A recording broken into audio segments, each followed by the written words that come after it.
Welcome to Just a Minute.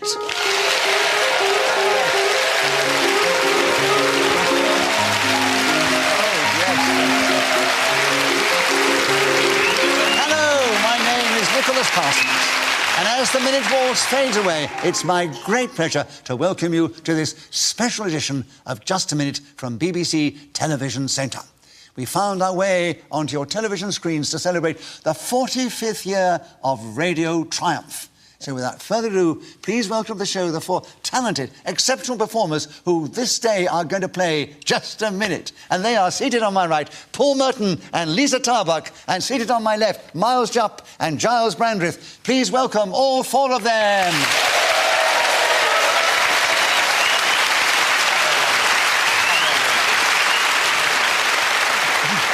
The players will try to speak for just a minute on a subject that I give them, and they will try and do that without hesitation, repetition or deviation. The other three panellists can challenge at any time, and if I uphold the challenge, they gain a point and take over the subject. If not, the person speaking gains a point and continues with the subject. And by the way, they can repeat the subject, which is on the card in front of me.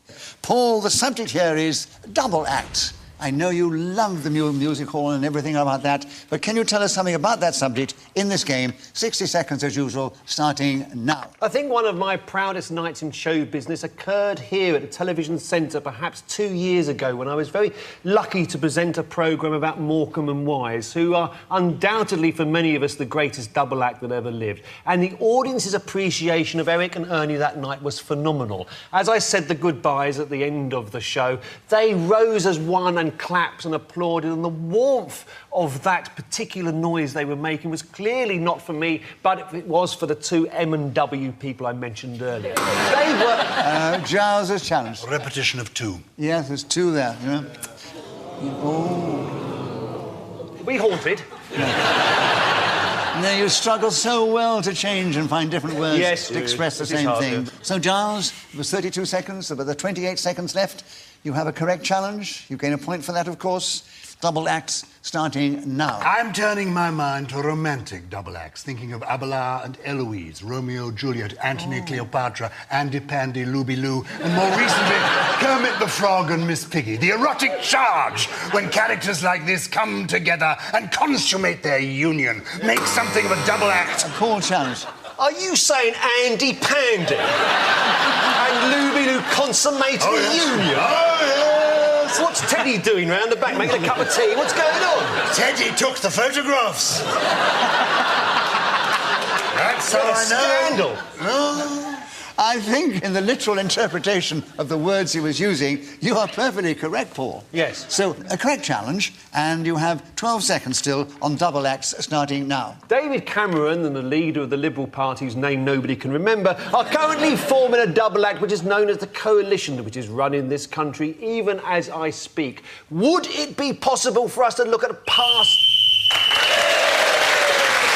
didn't know what I was going to say after that. So that whistle tells us that 60 seconds have elapsed, and whoever's speaking then gains that extra point, and it was Paul Merton. So you won't be surprised to know that he's in the lead at the end of that round. Miles Jupp, will you begin the next round? And the subject is bowling a maiden over. 60 seconds as usual, starting now. Bowling a maiden over is a specific cricket term which does not apply to the act of throwing a ball so that it actually fells a lady, nor does it refer to the idea of actually delivering a late... Giles challenge. Repetition of actually. Actually, yes. Oh, harsh challenge. Well, little ungentlemanly, I thought, Giles. I agree. I would say, Miles. Not quite cricket. Giles, the correct challenge. How many seconds did I manage? Just out of You had just out of my 11? 11 seconds? 11, that is... Well, that's a cricketing number. I'm happy with that. Yes, Yeah. that's right. But Giles, you've got 49 seconds on bowling a maiden over, starting now. When I was a member of the House of Commons cricket team, Anne Widdecombe, that interesting cross between Danny DeVito and Margaret Rutherford, was our wicket-keeper. And I'm proud to say that I actually successfully bowled this maiden over. She fell splat, and that wonderful, amusing, slightly lopsided bosom of hers lay upon the ground.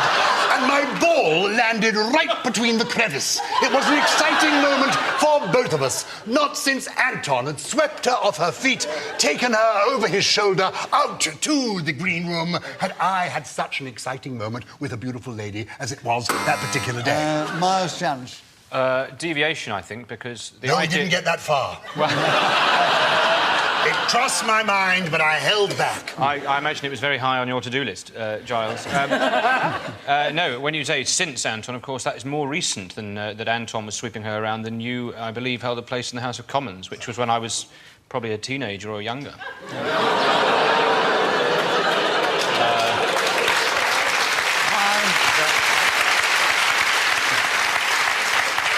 That's my kind of challenge, and I rather admire it. I've been looking at you, thinking, actually, look a little... could you be my love child? I mean, you sound like me, you look like me, and now you think like me. Give him the point. Get yourself a good lawyer. Giles, I was going to give him a point anyway. Yeah, I don't just think wanna you should now run the show as well No, as take part in it. I won't say another word. I'm just going to sit back and watch my boy having a good time. So, I don't think it's fair to expect me to speak. I'm very flustered. Miles, you only have 14 seconds available. You've got a point, of course, and bowling a maiden over starting now. It used to be the case that bowling a maiden over was something that required skill alone. Now, of course, you can ring someone you know in the team and demand that they bowl a maiden over. Challenge, yes. Oh, it's a bit slip over the word, sadly. Yeah, it was hesitation. I didn't think there was. I thought it was fluent. Extraordinary panache he's speaking with. Who will you adopt in the next round? Correct challenge, Paul. You have a point for that. You have 5 seconds still available. Bowling a maiden over starting now. Although I never played cricket at school, I soon became a fan. I remember seeing the Oval for the first time. Ooh, that was close.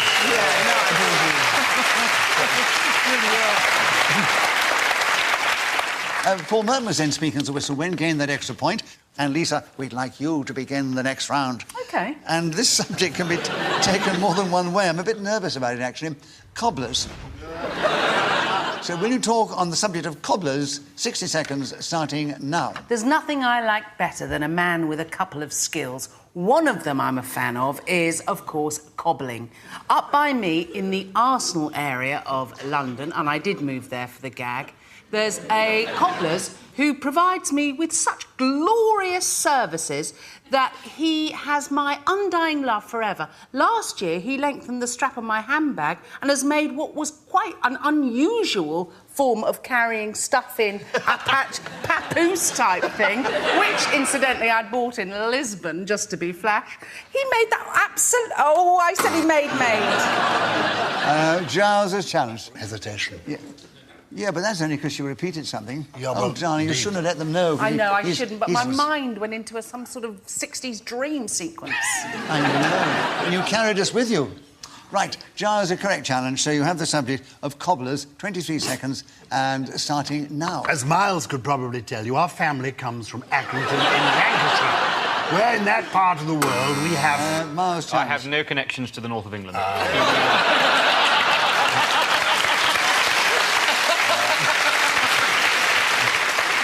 my point, I was talking cobblers.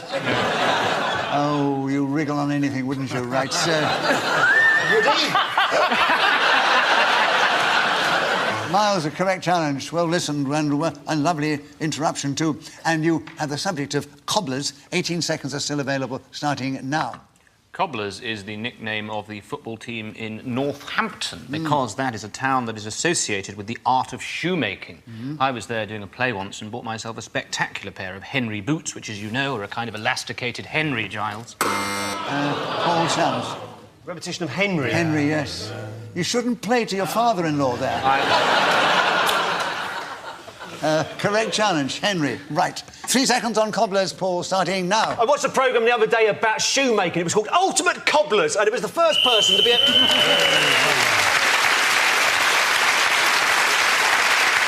Paul Merton was then speaking as the whistle rang again. That extra point, he's now in the lead, a strong lead, just ahead of Giles, Brandreth and Miles Jupp and Lisa Tarbuck in that order. And Giles, we're back with you to begin. Oh, a nice historical question here. The wives of Henry VIII. Tell us something about them, starting now. Well, this really is quite a challenge, Nicholas, because I recall that King Henry VIII had 6 wives, but repetition was certainly involved, because at least 2 of them had the same name. Catherine cannot now be repeated, unless I call her Kate. I'm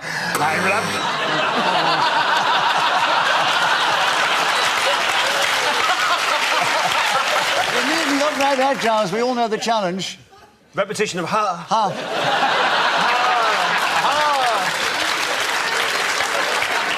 One was spelled H-U-H and the other U-H. Yeah. But I agree, I'd take out. I know, but it sounded exactly If it the was same. my boy who interrupted, then well done him. No, it wasn't. It was Paul Merton. Oh.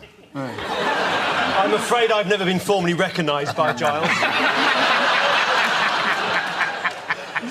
You claim parentage to anybody to get a point. So, no. That's it. So, Paul, a correct challenge, and you have the wives of Henry VIII. There are 45 seconds starting now. The wives of Henry VIII, let's go through them one by individual. There was, of course, Catherine of Aragon. I think, as the name suggests, she was probably from somewhere in Spain. And then who should come next along the line? It was none other than Anne Boleyn. Famously, she didn't have a complete set of fingers and thumbs, or was it one too many? I can't remember. I've said 1 3 times. These are challenge. I think you're thinking of Queen Elizabeth, aren't you, with the extra finger? Didn't Anne Boleyn have an extra finger? Anne Boleyn had an extra one. Yeah, she had an extra finger. Extra little finger. Yeah. Did she? Like Yeah. Jake the Peg? Yeah. Did she? Yeah. We wouldn't be talking about it otherwise. So have you got a challenge within the rules of Just a Minute? Well, I thought it was deviation, which in fact it is, strictly speaking.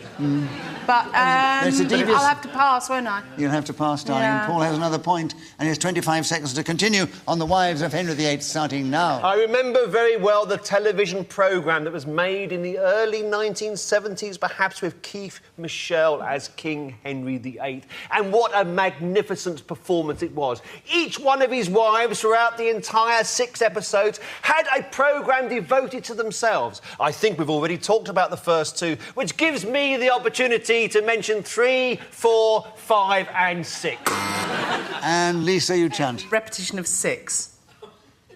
Yes, you're right. Yeah. Yes, absolutely. Absolutely. Well, listen, Lisa, and you've cleverly got in with 1 second to go. After I went through all that rubbish for no reason at all. You worked hard all the way through, and Lisa's got in 1 second. The wives of Henry VIII, Lisa, starting now. At Hampton Court, the most...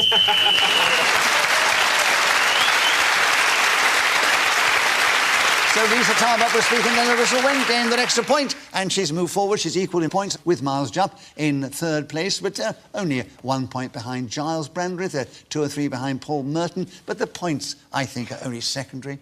It's the fun they give, isn't it? Oh, what a weak laugh that was. I wish I hadn't said it. Paul, we'd like you to begin the next round. The subject is, what a strange one, having a good time in the desert.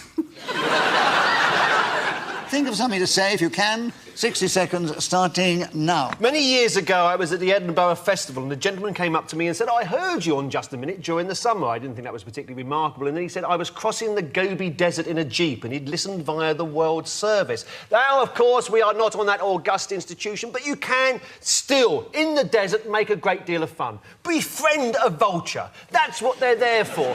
They may look upon you as potential carry-on, but I say carry on regardless. You shouldn't let them see you that way. What are you groaning now? I'm making it off the top of my head, for God's sake. Oh, I should have said that, shouldn't I? They put me off.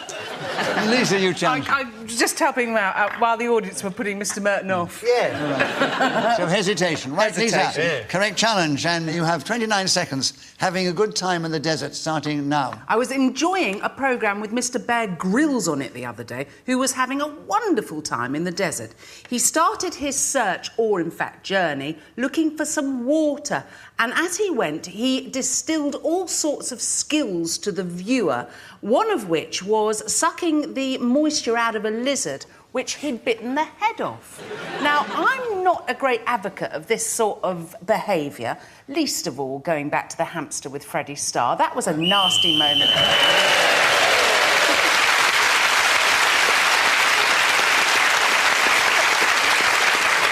So, Lita Tarbuck was speaking then as the whistle went and gained that all-important extra point. And she has moved forward. Yes, she's now in second place behind Paul Merton. And who's going to be in the next round? Miles Jupp, it's your turn. Right. Good luck. Strangers on a Train. Tell us something about that subject, or that film, if you like. 60 seconds starting now. I consider anybody else who is travelling on the same train as me to be a stranger, even if they are a close friend or relative. I think everybody should be completely silent when travelling on trains, especially if they're in the quiet coach. You shouldn't be allowed to use computers or carry children or eat apples or crisps noisily, nor should the people who run the rail balls. Giles, you've challenged your love child. I know. Because there was that hesitation. There was a hesitation. Giles, there's 40 seconds still available. Tell us something about Strangers on a Train starting now. This story is going to astound Miles because it is going to lead to his conception. The time was when I travelled on a train. You've been challenged. Paul, what is it? Repetition of going. Going, yes. Well, listen, Paul. Yeah. And you've got 35 seconds. You tell us something about Strangers on a Train starting now. One of Alfred Hitchcock's greatest films, made in the early 1950s for the Warner Brothers Studios. It was based on the first novel by Patricia Highsmith, who went on to become a magnificent crime writer throughout the rest of her career. Strangers on a Train, black and white, monochrome, call it how you will. Its lack of colour did not... For those Hungarian viewers. Yeah. Giles, you challenged. Hesitation. Hesitation. There's 17 seconds still available, Giles. It's Strangers on a Train starting now. She sat down in front of me. She was indeed a stranger on this train, looking remarkably like the young Ingrid Bergman. That was not her name, though. Jupp turned out to be the surname that this woman had. Her hair flame red, her eyes the colour of beautiful azure pearls. And then I kissed her.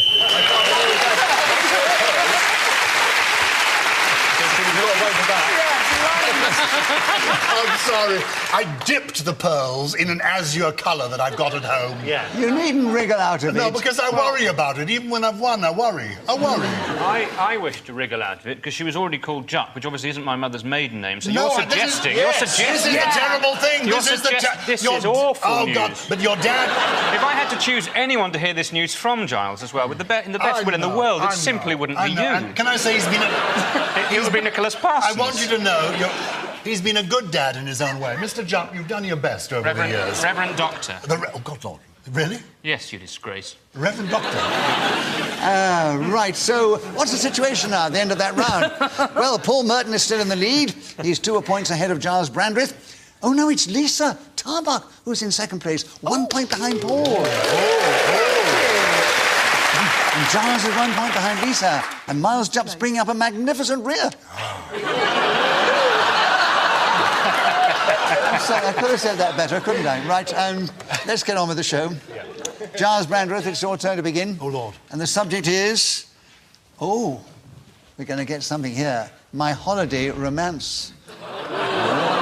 60 seconds starting now. Her name was Doris, the beach was sandy, it was Broadstairs in August. And the fun we had as I rode her. She was, of course, a donkey. And the year was 1956, my first holiday romance. Oh, those glorious golden days of one's youth, when you could fall in love with an animal and nobody thought there was anything perverse about it.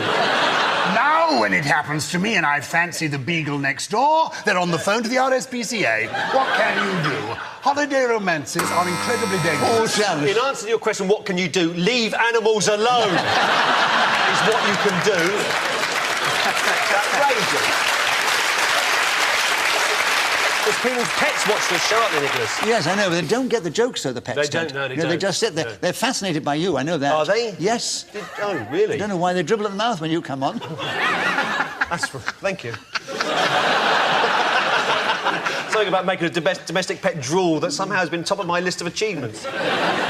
Paul, we did enjoy the interruption. Yeah. We got a lovely laugh, Yeah. so we give you a bonus point for that. Giles was interrupted, Yes, he so was. he gets a point for an incorrect challenge, and And Miles gets the subject.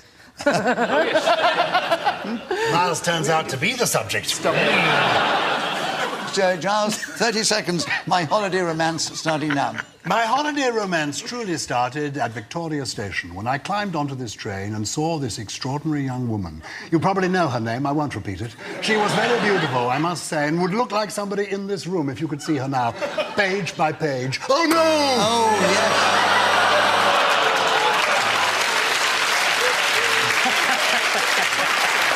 You see how easy it is to trip up in this game. So, Paul, you challenge first. Repetition of page. Yes. Yes. So, Paul, you've got 15 seconds. Tell us something about my holiday romance starting now. Holiday romance, there I was on one of the Greek islands. I looked up and across the horizon I saw a figure coming towards me. She was beautiful, long golden hair, magnificent arms, a great big... How long have we got? I think he's going out with the orangutan I had the dance with.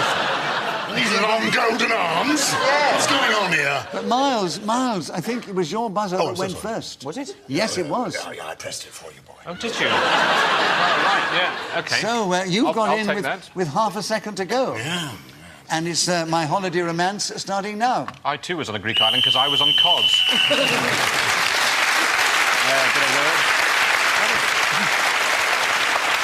Paul, it's your turn to begin. The subject is, toasts. Tell us something about toasts in this game, starting now. Ladies and gentlemen, I want you to imagine you all have an imaginary glass as we toast Mr. Nicholas Parsons' chairmanship of Just a Minute for the last 45 years, never missed a programme, over 800 recordings. I say, Nicholas, and so do us, well done, and here's to the next 800.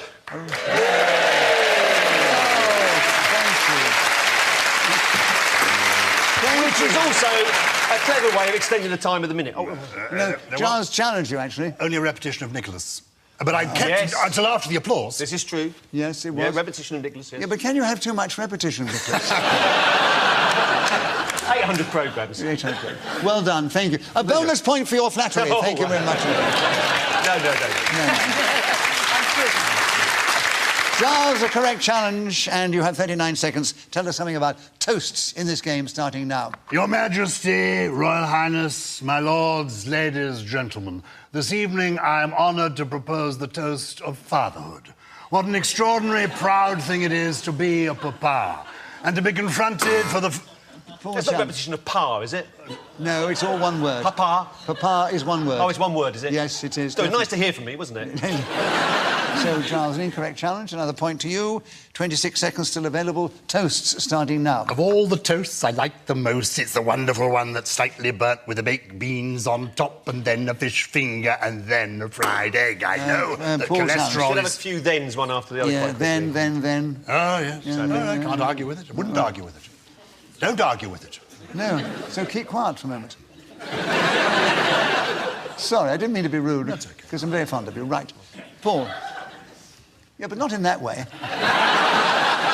Paul, correct challenge. You have 18 seconds. Toasts starting now. When I think of all the great toasts that have been passed through the remarkable century that we have just endured and are still surviving through now, if we look at the great Winston Churchill on the eve of the Second World War, he was no longer at that point in power, but he knew this has got nothing to do with toasts. I know. And Lisa, I'm coming in there. There was a light deviation. Absolutely. I was trying to keep hold of you. I know, I didn't know where I was going with I that. know. Slippy. Complete deviation. Yeah, Yes. Slippy subject. Yeah. Right. So, Lisa, you got in with 1 second to go. You're getting sharp at this game, my darling. 1 second on toast, starting now. Before I left for this job, the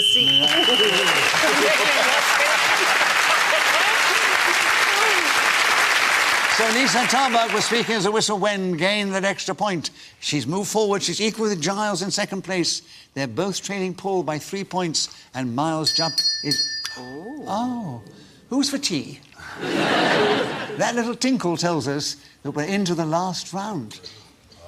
You couldn't care less, could you? But Miles, it's your turn to begin. Right. Oh, what I keep in my pocket. 60 seconds, starting now.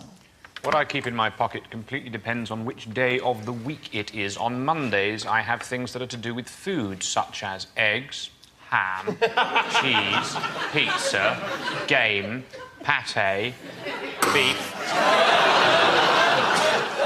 Giles, you've challenged. These pockets are just so huge that we've now got to the stage of deviation. When he got to the game, I really thought... I mean, you know, I've met him on a Monday, and I tell you, he's not wearing that anyway, so it's deviation. How do we know that he hasn't got these huge pockets Yeah. that he puts lots and lots of food into? Yeah, gamekeeper's Because pockets. Can I... Yeah. Very good. What do you think they wear? I'm going to give you the benefit of the doubt. Quite right. And say that you still have the subject, and there are 45 seconds available. What I keep in my pocket starting now. Tuesday is DIY day, pocket-wise. Hammers, tongs, tape measures, nails.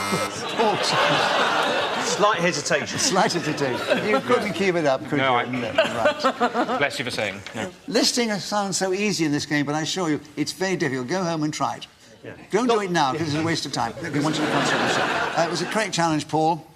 What I keep in my pocket, 39 seconds, starting now. What I keep in my pocket, I have apricots, bananas, cart horses, dirty, evil... Oh, I can't say that. I have other... Yes, Miles. That was a hesitation. Absolutely. You only hesitate. But Well, a as a cart result horse of in good your- manners, I have to say. A cart horse in your pocket? Well, it could have been a keyring cart horse, couldn't it? Yeah. No, he couldn't. I've got very big pockets and very small cart horses.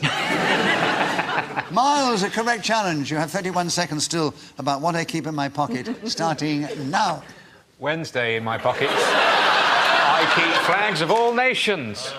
English, Scottish, Welsh, Portuguese, Irish, Dutch, French, German, Czech Republican, Slovakian, Cornish. Oh, Paul challenge. Well, there's a bit of a hesitation. There was a bit of No, hesitation. indeed. Yes. Listing is great fun, but They're it's very ganging up on you. No, I appreciate Put it. on. I'm simply having a go. You did very well. You kept going for a good 15 seconds on that list. You should have changed from the list to something else. But, Paul, you've got in with 14 seconds to go on what I keep in my pocket, starting now. What I keep in my pocket is a souvenir from my days as a child. It is a simple toy. It's a Yo Ditto. And what it is one of those things that goes up and down like that on a piece of string. And it was given to me on the occasion of my 7th birthday. Yo Ditto.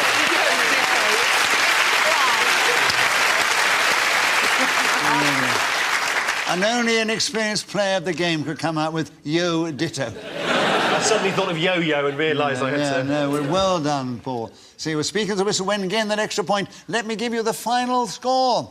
Miles Jupp, who's not played the game as much as the others, did extraordinarily well. He did finish in 4th place, but it was a very good 4th place. Your contribution's the important thing, not the points. And equal in 2nd place with Giles Brandreth and Lisa Tarbuck. So out in the lead was Paul Merton, so we say he is the winner today. So,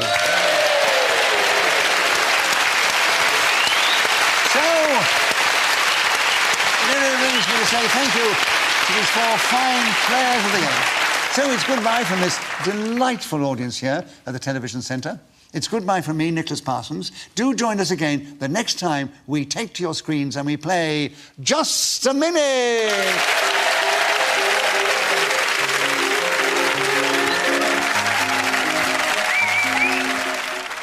Well, I've got just 15 seconds to tell you that Eggheads follow in just a minute here on BBC Two, and then Black Forest Ghetto as you've never seen before. A taste of Germany on the Hairy Bikers vacation in an hour, and time's up.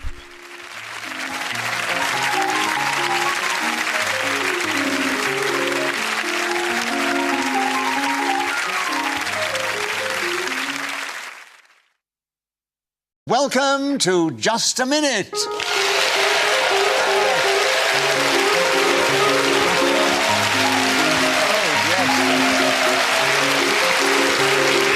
Hello, my name is Nicholas Parsons. And as the minute waltz fades away, it's my great pleasure to welcome you to this special edition of Just a Minute from BBC Television Centre. We found our way onto your television screens to celebrate the 45th year of Radio Triumph. So without further ado, please welcome to the show the 4 talented, exceptional performers who this day are going to play Just a Minute. And they are seated on my right, Paul Merton and Lisa Tarbuck, and seated on my left, Miles Jupp and Giles Brandreth. Please welcome all 4 of them.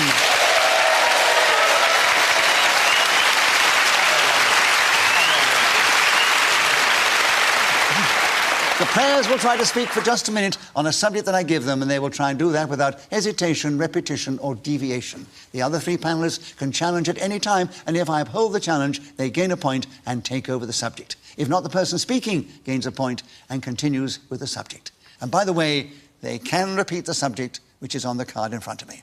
Paul, the subject here is double acts. I know you love the music hall and everything about that, but can you tell us something about that subject in this game? 60 seconds as usual, starting now. I think one of my proudest nights in show business occurred here at the Television Centre perhaps 2 years ago when I was very lucky to present a programme about Morecambe and Wise, who are undoubtedly for many of us the greatest double act that ever lived. And the audience's appreciation of Eric and Ernie that night was phenomenal. As I said the goodbyes at the end of the show, they rose as one and clapped and applauded, and the warmth of that particular noise they were making was clearly not for me, but it was for the two M&W people I mentioned earlier. They were... Giles is challenged. Repetition of two. Yes, there's two there, you know. We haunted. No, you struggle so well to change and find different words to express the same thing. So, Giles, it was 32 seconds, so with the 28 seconds left, you have a correct challenge. You gain a point for that, of course. Double acts starting now. I'm turning my mind to romantic double acts, thinking of Abelard and Eloise, Romeo, Juliet, Antony, Cleopatra, Andy, Pandy, Looby Loo, and more recently, Kermit the Frog and Miss Piggy. The erotic charge, when characters like this come together and consummate their union, make something of a double act. A call challenge. Are you saying Andy Pandy and Looby Loo consummated the union? Oh, yes! What's Teddy doing round the back, making a cup of tea? What's going on? Teddy took the photographs. That's how I know. Scandal. I think in the literal interpretation of the words he was using, you are perfectly correct, Paul. Yes. So, a correct challenge, and you have 12 seconds still on double acts starting now. David Cameron and the leader of the Liberal Party, whose name nobody can remember, are currently forming a double act which is known as the Coalition, which is running this country even as I speak. Would it be possible for us to look at a past... I didn't know what I was going to say after that. So that whistle tells us that 60 seconds have elapsed, and whoever's speaking then gains that extra point, and it was Paul Merton. So you won't be surprised to know that he's in the lead at the end of that round. Miles Jupp, will you begin the next round? And the subject is bowling a maiden over. 60 seconds as usual, starting now. Bowling a maiden over is a specific cricket term which does not apply to the act of throwing a ball so that it actually fells a lady, nor does it refer to the idea of actually delivering a late... Giles challenge. Repetition of actually. Actually, yes. Oh, harsh challenge. Well, little ungentlemanly, I thought, Giles. I agree. I would say, Miles. Not quite cricket. Giles, the correct challenge. How many seconds did I manage? Just out of You just had out of my 11 seconds? 11, that is... Well, that's a cricketing number. I'm happy with that. Yes, Yep. that's right. But You Giles, go, you've got 49 seconds on bowling a maiden over, starting now. When I was a member of the House of Commons cricket team, Anne Widdecombe, that interesting cross between Danny DeVito and Margaret Rutherford, was our wicket-keeper. And I'm proud to say that I actually successfully bowled this maiden over. She fell splat, and that wonderful, amusing, slightly lopsided bosom of hers lay upon the ground. And my ball landed right between the crevice. It was an exciting moment for both of us. Not since Anton had swept her off her feet, taken her over his shoulder, out to the green room, had I had such an exciting moment with a beautiful lady as it was that particular day. Miles challenge. Deviation, I think, because... No, I didn't get that far. It crossed my mind, but I held back. I imagine it was very high on your to-do list, Giles. No, when you say since Anton, of course, that is more recent than that Anton was sweeping her around than you, I believe, held a place in the House of Commons, which was when I was probably a teenager or younger.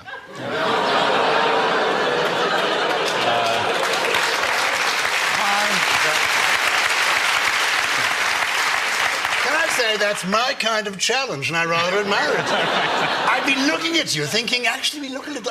could you be my love child? I mean, you sound like